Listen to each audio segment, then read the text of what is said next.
Hey everybody, this is Lewis with the Billionaire Vlog. This is video number 11.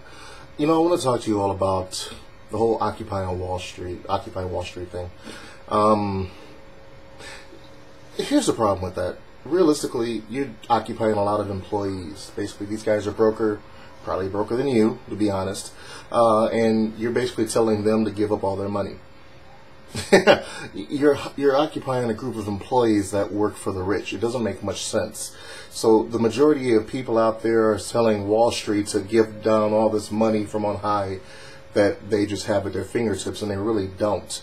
It's the rich. You have a beef with the rich, you go to the rich. You don't go to Wall Street. Wall Street is just a facilitator, or the it's just for the employees of the rich, like some of you want to be.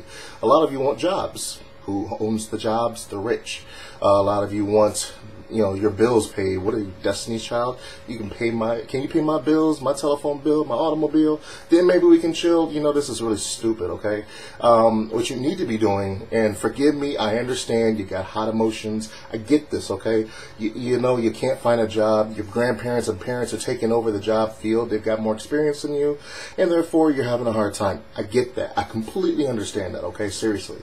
So I'm not belittling it by any means, but what I am belittling is this whole Occupy Wall Street mess, because you're occupying the wrong group of people. I saw some little kid running out my window like, what are you doing? Oh, anyway, so here's the deal, okay? What you need to do is occupy the school system.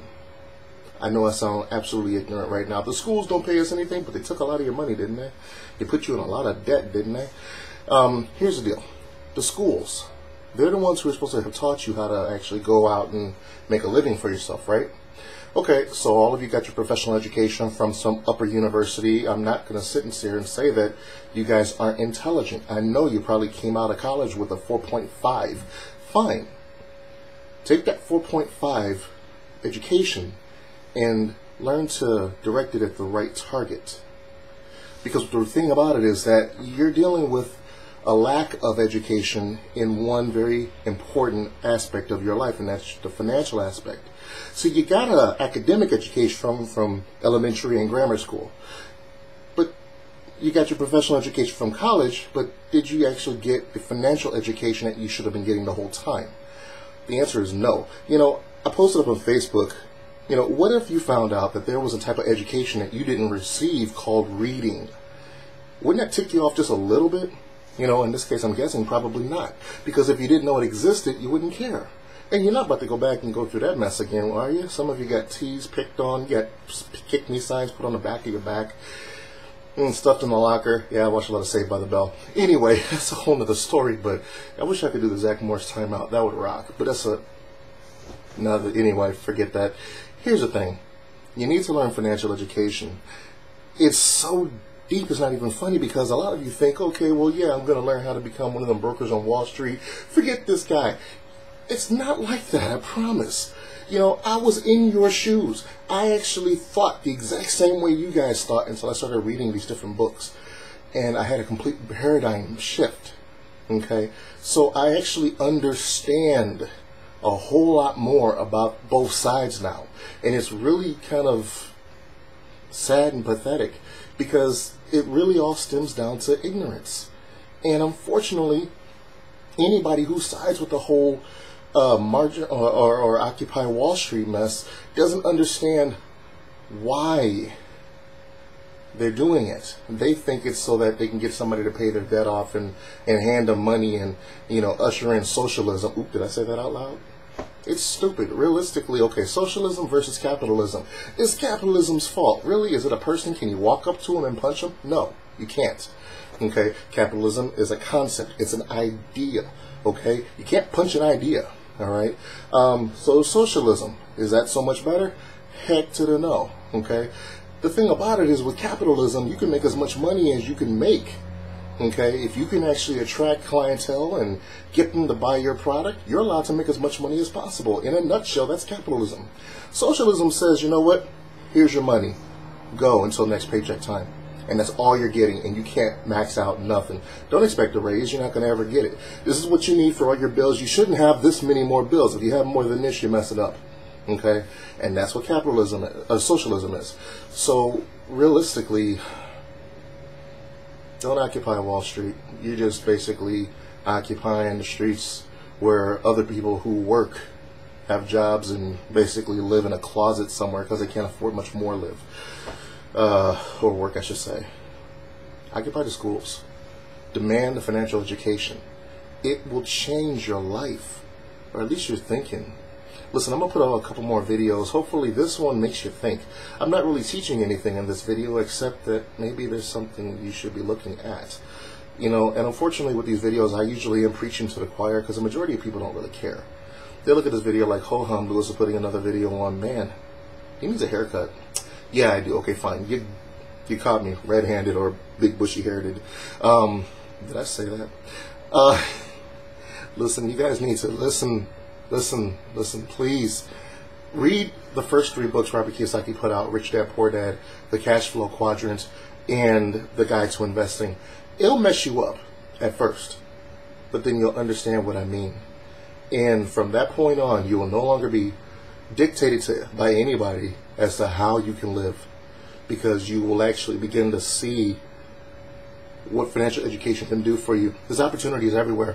The only problem is that you were taught in school to go out there and be confident about getting that job. Maybe you should be confident about building a business and actually providing for yourself as opposed to having somebody else hand you a paycheck. I'd rather have a profit share check every 3 months, maybe $200,000, $300,000 from a business I built. Maybe I want to have rent paid in and live off of that, from multiple tenants. Maybe I want to have, I don't know, intellectual property. I'm naming off asset classes here. Intellectual property where I get royalties every single time you hear a song on the radio or a book is published and sold. There's so many different types of ways to make money. The rich kids don't need their parents' money at all, not even a little bit. And the thing about it is that they've been taught financial education from their parents. They've been taught little by little how to actually create income streams as opposed to work for somebody else the rest of their life who may or may not like you. And then, when push comes to shove, they shove you out the door and say, go find another job. Is that really what you want? I'm trying not to make a long video, but it looks like I'm already at 7 minutes, 23 seconds. Listen. Please listen. Okay, I'm going to put another video out maybe about in a couple of days. Actually, probably the day. I'll probably be wearing the same thing again, just because I'm going to put it out later on this day, talking about how to utilize other people's monies to actually leverage your own investments. Realistically, I think it's going to be a great video. And I said it before in the past. I didn't put it out. Quite honestly, I got disenchanted. Is that the word I want to use? Basically, my biggest thing is this. People aren't listening. The people who do listen already know this stuff, and they just want the hard details. Honestly, I want people who don't care. That's my demographic. It sounds crazy, but if I were actually trying to sell this stuff, I would never make any money, okay? However, the people who need this the most are those who don't want it. And so I'll be preaching to you guys forever. Go to my website, www.nleginc.com. On that website, I'm actually creating a ton of resources. I've already created resources, the Guide to Great Wealth.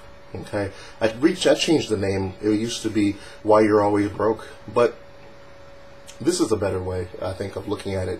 The Guide to Great Wealth. It's a combination of all the books that I've read through Robert Kiyosaki's teaching, all in one quick 16-page booklet. Okay, hopefully that'll help out. Also, there's a goals matrix thing I talked about. I'm developing a British accent. Basically, that right there will allow you to track your progress and actually have visible successes. Small successes, but visible nonetheless, that you can actually track and show other people. And it also works in tangent or in concert, with the booklet that I created, because in the back of it, there's a contract that you and a friend basically will keep you accountable to your financial literacy. Also, I'm creating a mentor network where basically you've got college-age students between age 18 to 26, and they're going to be hooking up with millionaires. And these millionaires are going to train them and teach them how they became rich and what it takes to get there. Okay, this is something I'm trying to do as far as extending financial education to those in the earlier generations. I'm 33 years old. I don't expect to actually have somebody come and have me tag along with them. However, I do want to see young people come up with this knowledge, because they're not getting it from the schools, unfortunately. And not everybody has a rich dad like Robert Kiyosaki, so this is like the next best thing. Don't expect to get paid. You're going to be their personal assistant. You'll be their assistant. You'll be doing everything they tell you to do, but in turn, you get to actually sit in all their negotiations. You'll get to actually sit in and, just watch how it's done, which is going to be awesome. And then I'm going to actually set it up so that you'll actually have an investor network as well. Okay, so for people beyond 26, or even those 18-year-olds who are pretty aspiring business people anyway, who actually come up with a great idea, I mean, I'll actually teach you how to write your business plan, how to get funded, and just how to take off from there. That's coming up next, but the mentor network is in place right now. So if you know anybody, any young people who actually really want to succeed, I'm not just talking about becoming a business person and then being another billionaire fat cat who doesn't really care for people, which you would think is the case why people are occupying Wall Street. I promise it's not. It's the educational portion of it.